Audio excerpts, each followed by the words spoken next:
Okay. So, good afternoon, everyone, and we are here to conduct an interview as a part of our project on the role of statistics in real-world decision making. And my name is Mrinal Parmar. I am doing my mechatronics from RV College of Engineering, and joining me there are my teammates Nia, Sachin, and Rudra. So it's a privilege to welcome Mr. Murli. He's a professional with over 12 years of industrial experience in the field of data analytics and applied statistics. He has also been associated with several Fortune 500 manufacturing organizations, including ABB and Emerson, where he worked on implementing data-driven solutions for complex industrial challenges. So he's currently working as a senior data scientist at Matco, and it is one of the fastest growing organizations in the analytics domain. So he helps retail and manufacturing industries solve real world problems using data analytics and statistical modeling, contributing to smarter and more efficient decision making processes. So we're truly honored to have you here with us today, Mr. Murli, and thank you for taking your time. So to start off, what role does statistics play in your profession, and how central is it to your daily work? What kind of data or problems do you typically deal with? Oh, thanks for inviting me for the session, first of all. Yeah, in data science domain, statisticians play a major role.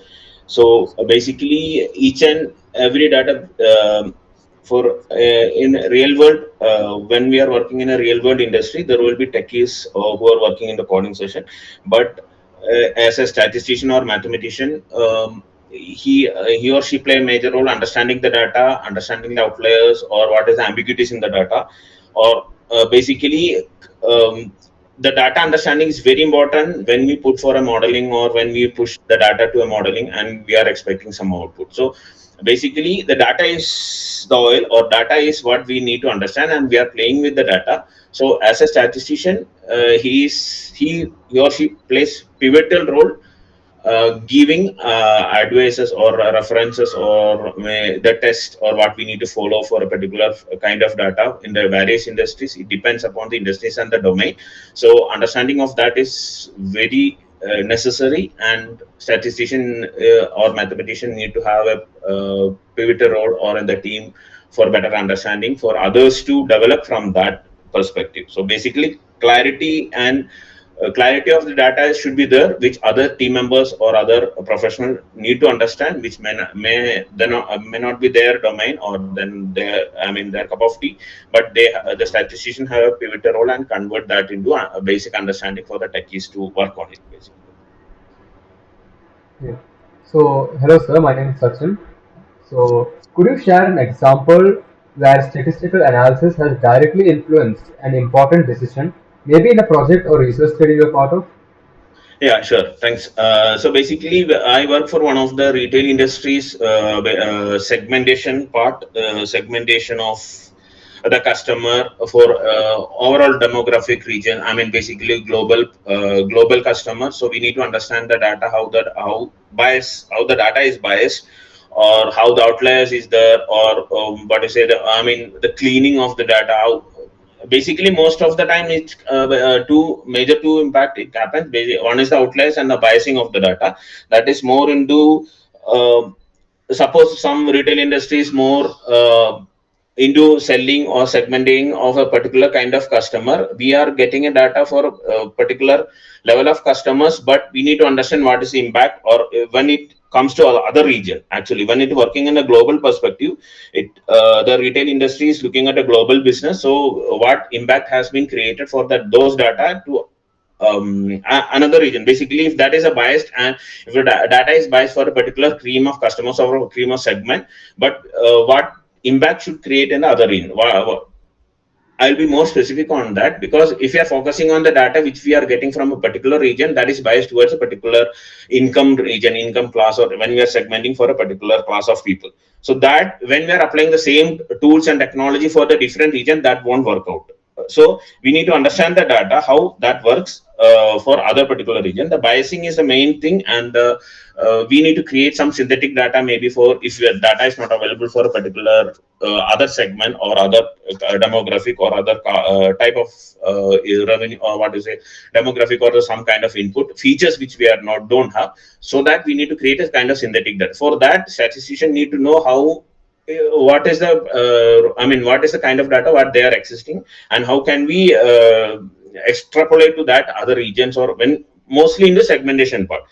When we are working on a manufacturing segment, see, when in a manufacturing segment, when we are working for a predictive or preventive maintenance, we will have always a failure type, right?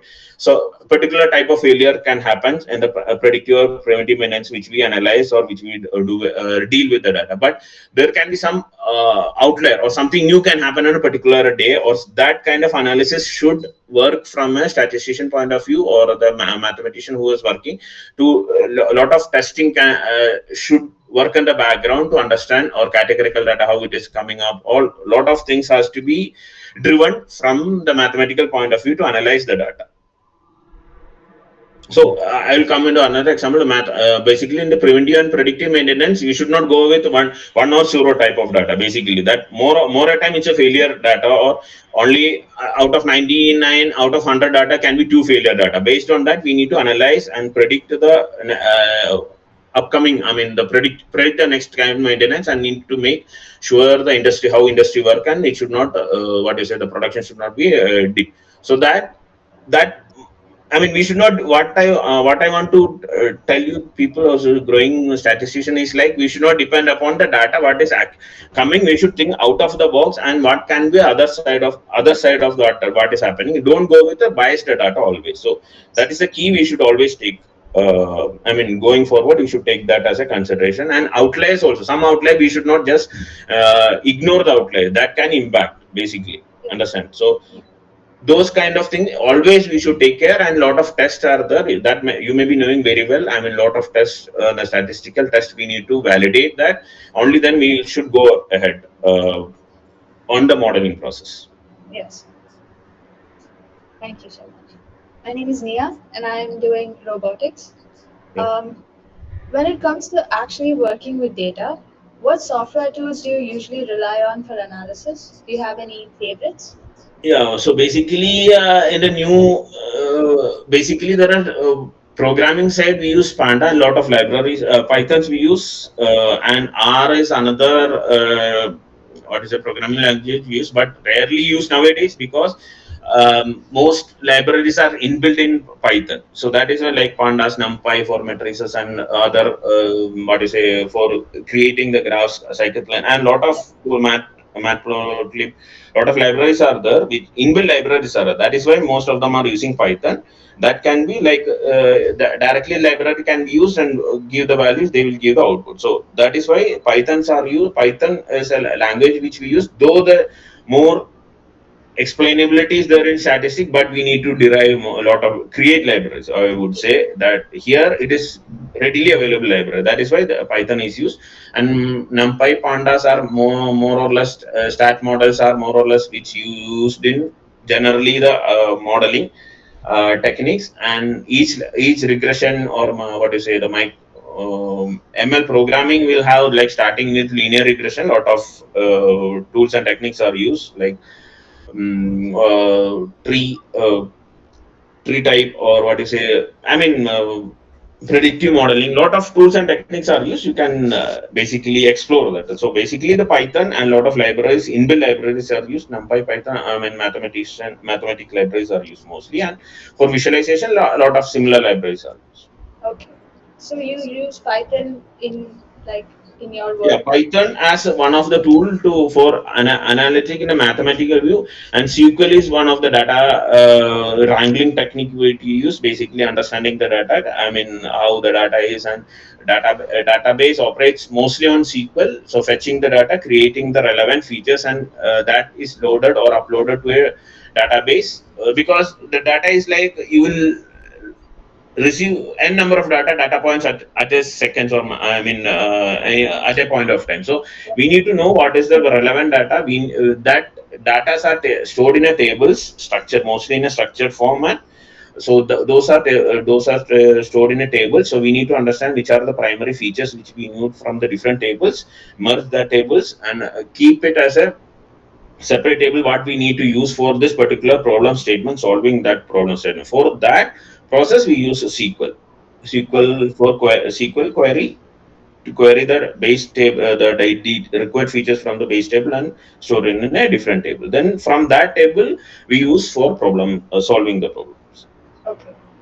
So in addition to that, you can use a lot of pipeline techniques, ML ops, to pipelining the data, fetching the data, refresh of the data, all those things you can use in addition to that. Sir, Hello, so sir. I had like a doubt that since AI is now starting to, enter in every sort of aspect, so has it entered in your, like, we can see that it is becoming more easy, because mostly everything is done by AI. So have you started to use any AI tool or, AI tool, if we are using for AI tool, I would say basically I would say licensed version of Copilot we can use. I mean, it's not like just log in with your email ID and use, but code versioning and code review, testing, unit test testing development, all this purpose we can use a license version. There are modules which, and rightly prompting is the major thing. It's a challenge and we need to understand and we need to get it, because anything under the sky you will get the details. I mean, you will get from all the latest tools, but right prompting is required. I mean, in advanced version, I mean, you can use lot of things can be managed using AI tools. I mean, efforts are less right now, I would say. So that right prompting is required. That's it. That is what I feel like you should focus on, right prompting, because you will get a lot of data and you will be lost in the data basically. So that should not be the case. So you should understand what is required, and analyze that and read that and analyze from your end. Only then you can do next level of prompting and go beyond that. Otherwise, you will be lost in the data. So yes. one tool I use is basically license version. Other than that, lot of tools, like if you want to build a framework, a Canvas, Microsoft Vision, I mean, lot of basically framework or flowchart you can use. But even for that, I mean, one thing I would say advise you people is like, before starting a problem, I mean, before solving a problem, don't directly jump into a problem. Create a framework, how you are going to solve, what are the challenges, identify that challenges, then you go to next level and discuss with the client. And because starting jumping and creating and solving problem will not solve it, because the requirement can be different, entirely different. Once you deep dive into the data requirement, analyze, and first of all, I would say create a wireframe for that and discuss with the client or whatever, whoever is what is the problem, who are solving, who are the stakeholders. Discuss with those with the client, then freeze that, then go ahead, because else you will go in a different direction that will not solve the problem. So you can use a lot of AI tools, like for creating the framework itself. My Canvas or Microsoft Vision, a lot of tools are there, basic tools are there. I would recommend you to use those tools. Don't spend more time on effort on and take a credit that I did by myself, because you are competing or whoever is in your team will use the tools and you'll give better results. So you should start using AI tools, I Oh, would say. okay. Hello, sir. My name is Rudra. Sir, data can be powerful, but it can also be misused sometimes. How do you make sure your analysis are ethical and unbiased? Okay. So data is exactly whatever is. I totally agree. In a medical industry or fintech industry, it is very confidential. Mainly, not in. I would not say that into retail or manufacturing industries. And whenever in the retail industry, whenever we are using a personal data, we should not use a personal data. We should lot of governance and approval we should have. And other than that, lot of masking should have. And no data should be like unique identifier of a person. So we should make sure that we follow that governance, because that can create a lot of misuse of the data. As you rightly said, it can create misuse. So there should be a lot of masking and unnecessary data. We should not ask to the client. They should never give you approval. So you should know what is the relevant features or the What you say, the features means the what are the relevant components that need to be asked to the client for solving that problem. Okay. And if some of the cases, you need to have some personal detail. Generally not, I would say, but you should they will mask the details and give you, and you are not supposed to reveal that data. A lot of audit will happen within industry, and a third party also. A lot of audit can happen, and misuse of data can happen. So it should never come up masking the data, and only ask the relevant features that is required to the client. Mainly in healthcare and fintech industries, I would say. One more thing, I'll give you a tip, because only if you ask some random data, they will say this. First of all, they will not have a confidence in you. Okay, Yeah. if you ask randomly some data, I want this kind of data from the client, but before that, you should know what are the features, so that personal details should not come into picture. Only then client will have a stakeholder will have confidence. You are not leaking the data, or they can give you confidential data, and you will keep that as a within. So, and in case some of the what is it, if in case if you want to have some personal data also, you should make sure that you are following a particular masking or something is followed within the data, and that should you should explain, and you should convince the client, the Yes. stakeholders for that. Right. Okay. Now, Hope I so answered. like, Sorry? Hope I answered your question. Yes, yes. Yes, sir. Okay. yeah. So I'll just turn it. Sachin. Yeah. So, and finally, so something a lot of us wonder: how important are communication and visualization skills compared to pure technical knowledge? Like, is storytelling with data as big a deal as coding and math?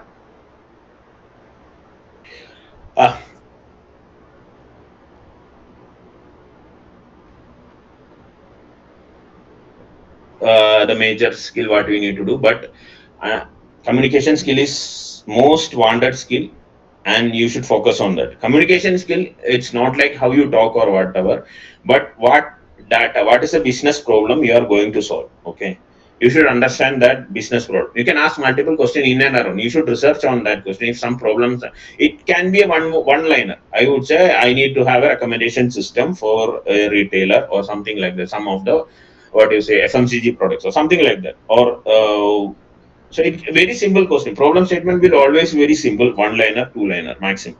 So from that you will not get to know what is it. So you should, I would say you should research more on that and ask a relevant question. How you can relevant question? You should ask some sample, explore in the sense you should go to market. What I meant is you should explore in Google or whatever, wherever the possibility, similar problems are solved, similar industries, what they are solving. Understand that how their approach is. Go to the client, discuss that with. That is what the communication skill is. Set up a one-to-one meeting with them. Set up a next level meeting with the client or whoever is directly dealing. Basically, the many time issues with whoever is your stakeholder may not be knowing the actual problem what they are solving. Actually, even the client must know, because there is a different level of people. Marketing team is actually using your product or your solution, but whoever is talking, you are talking to with them is may not be knowing. Somebody else, some or other data scientist or data analyst will be doing. But the problem what you should talk to actual people, so you will get a chance, or you should make a chance. That is how your communication skill is relevant and important. Communication skill, just go down blindly with some random question.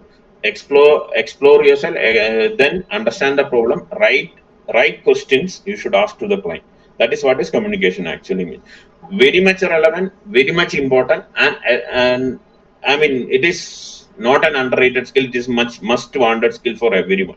Okay, because I would say example, there is a techies people who are coding, whoever is developing, they are mostly interested in coding only. Whatever you give, they will solve problem for you. Okay, I want something to do, mean they will get it done. Okay, but if your understanding is wrong and if they are conveying a wrong statement to them, they will create different solution which client doesn't want. So you may be talking to the client. If you're that is for the communication, and basically the curiosity you should have. Curiosity means you should ask question how we can solve, or what are the possibilities, what are the data required, what are the challenges, what are the mitigation. There is some risk in that data. What are the mitigation plan we can do? You should propose all those things to the client as well. And for that you should know, and you should explore, and discuss with your team or your managers or whoever it is working with them, then there should be clear clarity and there should be steps to follow. And blindly you should not, I mean, I am little talking about the communication, I know it is very relevant. Why? Because blindly you should not put to the client, this is what I will do. No, you should have a justification. It should be what is say visible or self explanatory why we are going with this. Okay, that kind of communication skill you should have, which means you should have a depth of knowledge. I won't say the coding, I would say we should have a depth coding knowledge. There will be people, lot of people who will be working on coding only and who are interested in coding only. They are not worried about the business skills or business acumen or what is the business good. What you give, they will solve you. So for that to solve, you should know what is a business requirement, business problem. It can be one liner, deep dive into it, ask questions, be curious to know what you want to get and what you want to solve, and get in touch with the stakeholders and the real users of the product. Try to connect with them, and you will get a more understanding of the problem and what you want to solve in a right way. And in related to visualization skills, visualization you can keep it in different. You can go into detail, any detail, and you can keep it high level. How the consumer or client want to use consume your visualization skill is relevant or important. Because if you are giving to a salesman, he is more into figures. What is that particular region? What is the pin code or what is the product they are selling? What is the more revenue? For a high level or I mean basically the management level people or leaders, they are more into overall what you say, how about the overall country is working or overall the Asia Pacific region is performed. So that level they don't want more granular details. Okay, so visualization should be like, I would say there should be different pages in a Power BI. Power BI is the most common used tool. So you can have a lot of, it's advanced Excel, I would say. Lot of options are there. Very clean, neat and impactful visualization can be created. It is good to learn, I would say. Learn. Always you should have a hands-on on Power BI, because it can create impact in the leaders. So that is what they consume basically. If a pie chart, don't go with a, I mean pie chart if you have 10 number of features what you're showing. So some graph or some trending chart. So basically you should know what chart we should use for a particular kind of data which we are showcasing. Understand that kind of level of understanding you should have.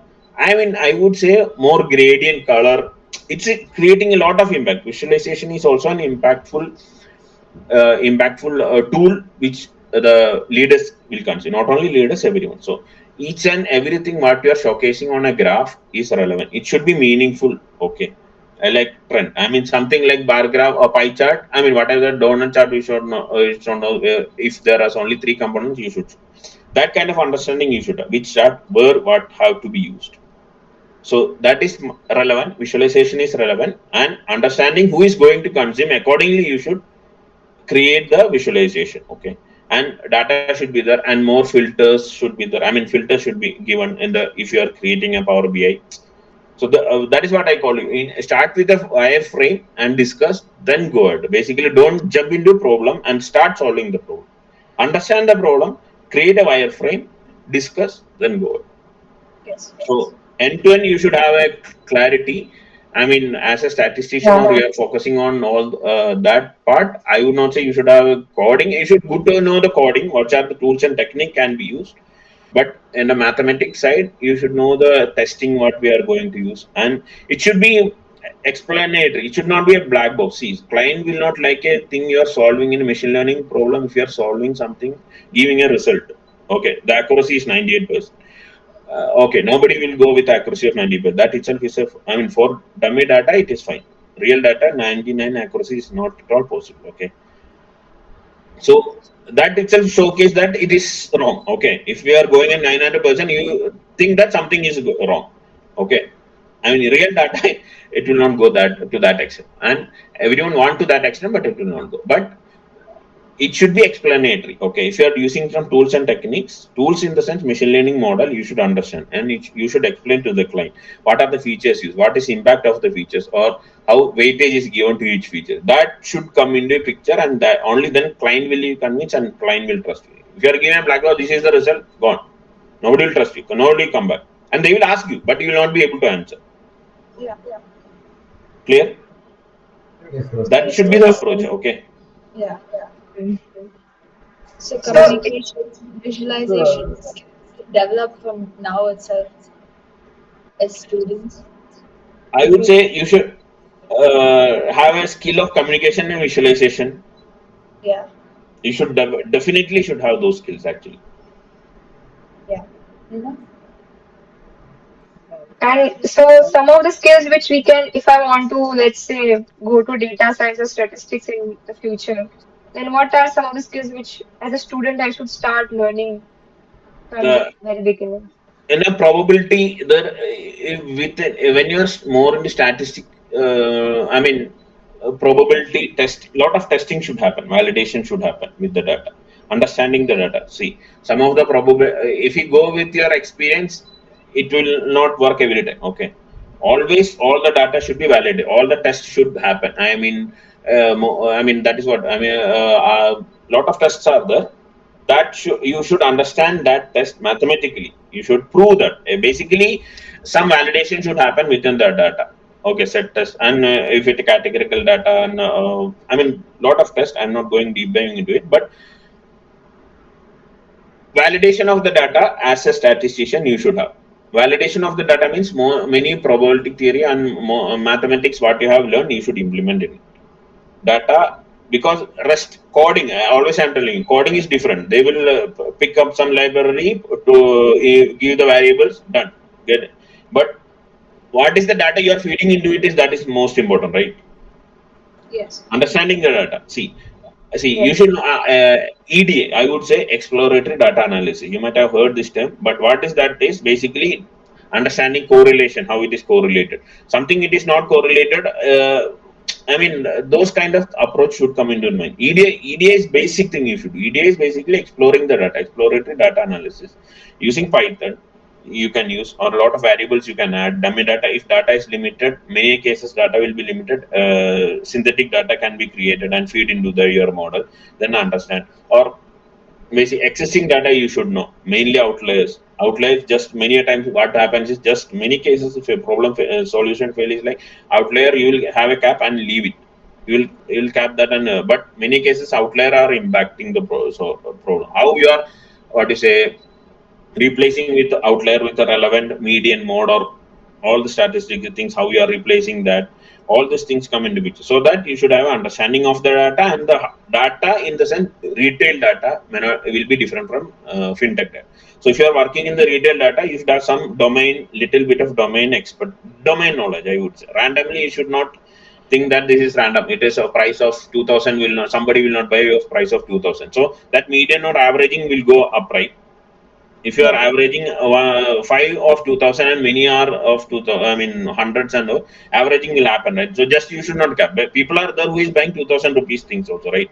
So just we should not cap that, and so that those data or data points, or the people who are buying, or that segment people are ignoring. That should not happen, right? Yeah. What I meant, that those biasing or just ignoring should not happen. So understanding the data and properly using proper testing, or what is a capping, replacing the data, I would say all those things are relevant. So relevant in the sense, mathematics is relevant. I mean, people will say, man, you don't want to have a little bit of mathematics, but this is the mathematics you want to have. Understanding the data, appropriate testing you should implement, and validate. And why I am telling you, because this is you should explain to the client. Only then they will trust you. Yes. Else it is like a something you are putting a black box and give. They don't want to such a problem solver. Actually, in my experience. Right. Thank you so much, Murli sir, for sharing your time and insights with us today. Your experience have shown us how statistics is not just about numbers, but about understanding patterns, solving problems, and supporting smart decisions.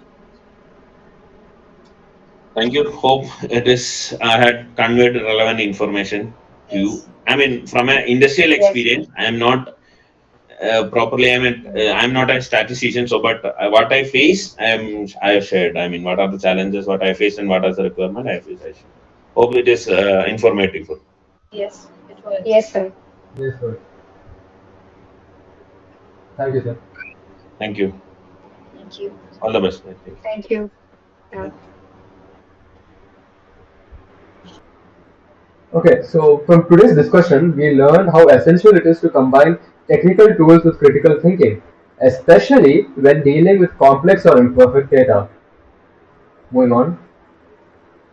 We also realized that learning statistics is not just for mathematicians, it's a skill that helps in almost every profession today.